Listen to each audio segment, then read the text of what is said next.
You are welcome once again to Fab Cabin, where we talk about life development, about leadership, we talk about marriages, where we talk about career development, and we talk about politics.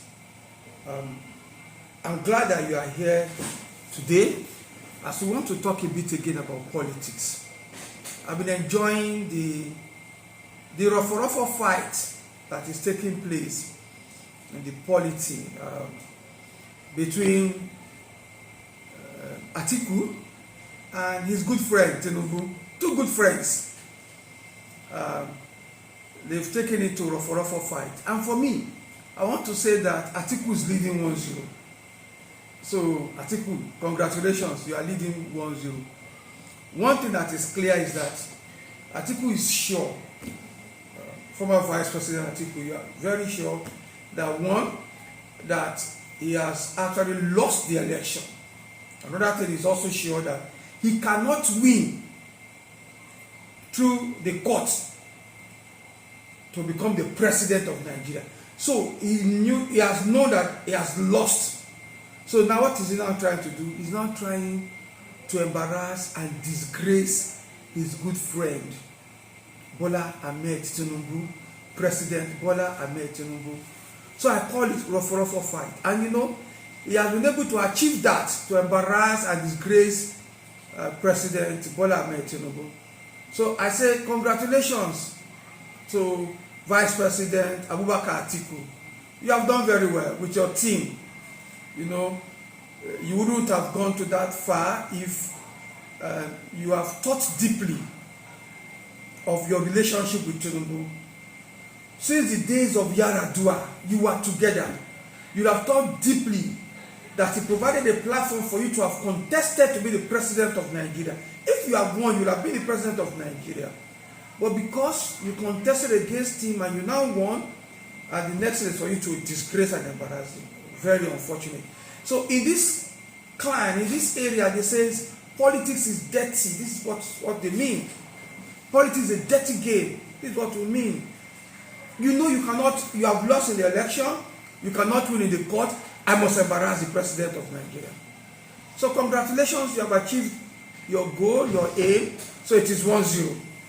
But let me say this is very deep, I'm very concerned about this. To the extent of which Atiku went, in the Yoruba language, there is I hope I get their proverbs right, that ti ikwilo ba pani to de ule pani. So, if the death inside the house cannot kill, the one coming from outside cannot also kill. Bola Ahmed Tinubu, President of the Federal Republic of Nigeria, the Commander-in-Chief of Armed Forces, the information that got to Atiku for him to have gone that far came from insider, came from somebody that knows you, that knows your record. It is somebody that has that record, that has an information, is an insider. So I just want to tell you, my president, be careful. It is somebody that is close to you that have given that information. Go as far as this, you get something from it. So Mr. President, watch out. It's not everyone that is smiling at your face that are smiling at your back. But I know you are a fighter. And I know you fight this to the end. So I come back to my vice president, Abubakar Atiku. You have done a good job. You've embarrassed the president of the Federal Republic of Nigeria. You have disgraced him internationally, nationally. You've disgraced him in the international community. You've done a great job. But why must you disgrace your president with the level of which your exposure? Why must you disgrace your own president if you are actually the president, a citizen of Nigeria? Now, let me say this very clearly. I'm not in any way supporting whatever that is wrong in the certificate scam that they are on. I'm not supporting if he has any issues that he needs to go and clear, let him go and clear. Yes, I'm not in any way supporting if there is any scam. No, I'm not.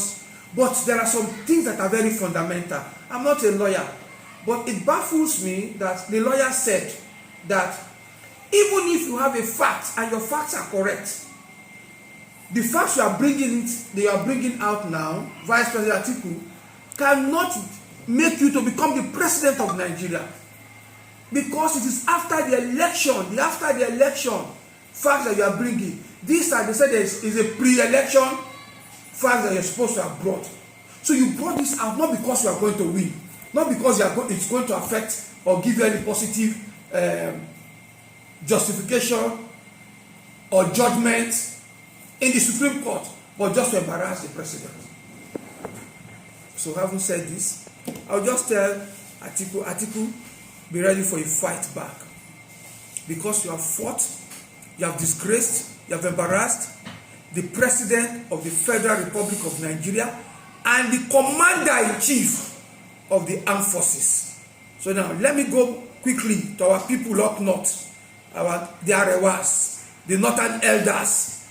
By the time people start fighting back, I hope you will not start saying that the Northerners are being marginalized. I hope you know, because now that he's doing his own, everybody, you are happy. When President Bola Ahmed Tinubu fights back, the Northern Elders don't complain, because he will fight back. He will definitely fight back. But I know him. He's not a RofoRofo fighter. He is not. He will do one point, just one point, that will nail Atiku to the end. He's not a RofoRofo fighter that Atiku have engaged him into. No. But he will look for one single point. He will nail Atiku. But I hope the Northerners are there. None of you in the Northerners are calling him to order. Atiku, what you are doing is not right. Atiku, be careful. You are enjoying it. I'm sure you enjoyed part 2 of this RofoRofo fight. Let me come to Arise Station. Arise, you have also done well. Arise TV station, you have done well. But I want to tell you, by the time the president also fights back, I hope the Igbo and the iPod and the Easterners, you not say that you are being marginalized, or the press people, the media houses will not start claiming that the press is being ganked. The press is being they are silencing the press. No. The way Arise Station is going about with this RofoRofo fight, you have taken side. You took side during the election. You supported Obi. In this now, you are supporting Atiku. It simply shows that you are out to do anything and everything to destroy President Bola Ahmed Tinubu. I'll tell you, you are doing well. Go ahead. By the time he fights back, this RofoRofo fight, like we say in Yoruba, it will touch you. And by the time it touches you, don't complain, because you know that you are fighting, you have joined side. So definitely there will be a fight back. Be ready for it. Be ready for it. You know, unfortunately, for both Atiku and Arise Station, the way if you are fighting somebody and God is on that person's side, something will happen naturally that will just kill your strength. This disgrace and embarrassment that you are trying to bring on the president of Nigeria, Bola Ahmed Tinubu, and the commander-in-chief will have been more pronounced. Unfortunately, at the peak of your starting of your RofoRofo fight, the Hamas attacked Israel. So the attention of the international community is no more on Nigeria. It's now on Israel. It's now on Palestine. It's now on Lebanon. It's now on Hamas. So they are not even concerned about Nigeria. You see, that's a saving face a bit for the president of Nigeria.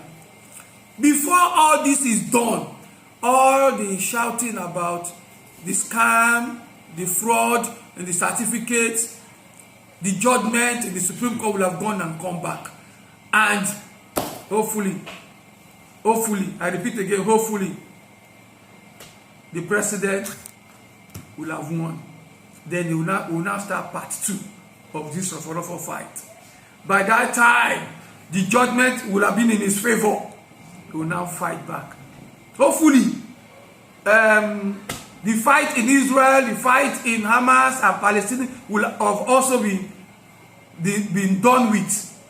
It will now be Atiku and Bola Ahmed Tinubu's fight. The international community will now come and see second part. It will be interesting. So I just want to say this, that Atiku, you went too far. You went too far. You went too far. I don't think you have to have done so. No. Look at your track record between you and your friend Bola Ahmed Tinubu. I think you really went too far. Having said all of this, something baffles me again, and I'm just thinking about this country. Is there a pause on the president of the Federal Republic of Nigeria? Is there anything that is like a pause on this country? I am just wondering. Let's start from when Obasanjo was the president of Nigeria. After like 2 or 3 years in government, we had Sharia.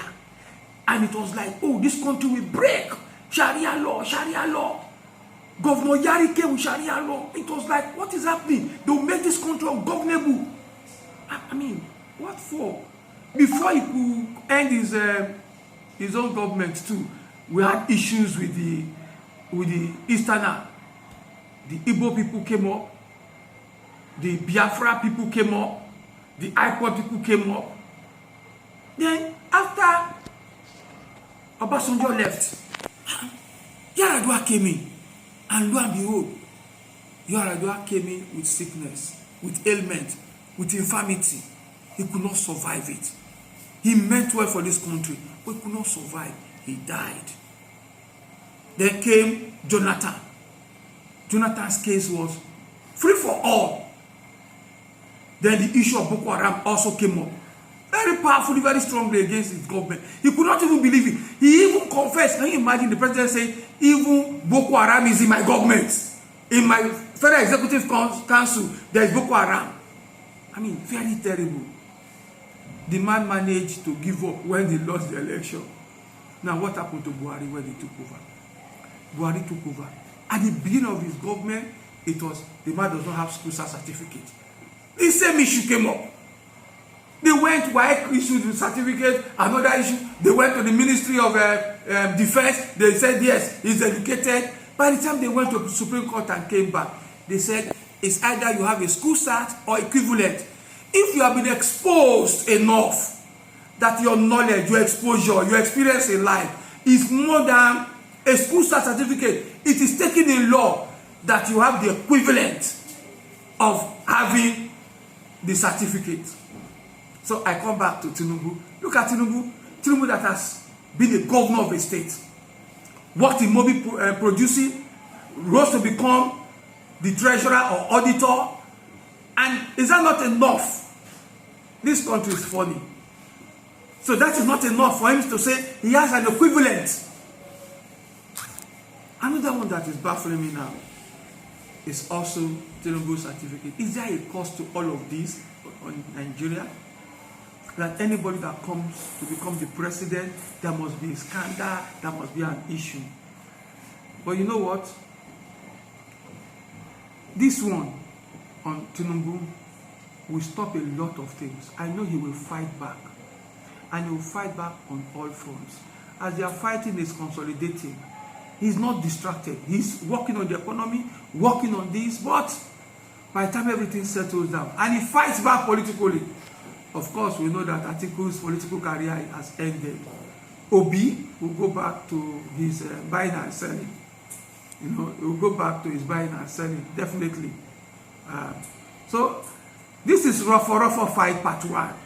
Be expecting RofoRofo fight part 2. It's going to be interesting. I just hope some people will not go to jail. Thank you very much. God bless you.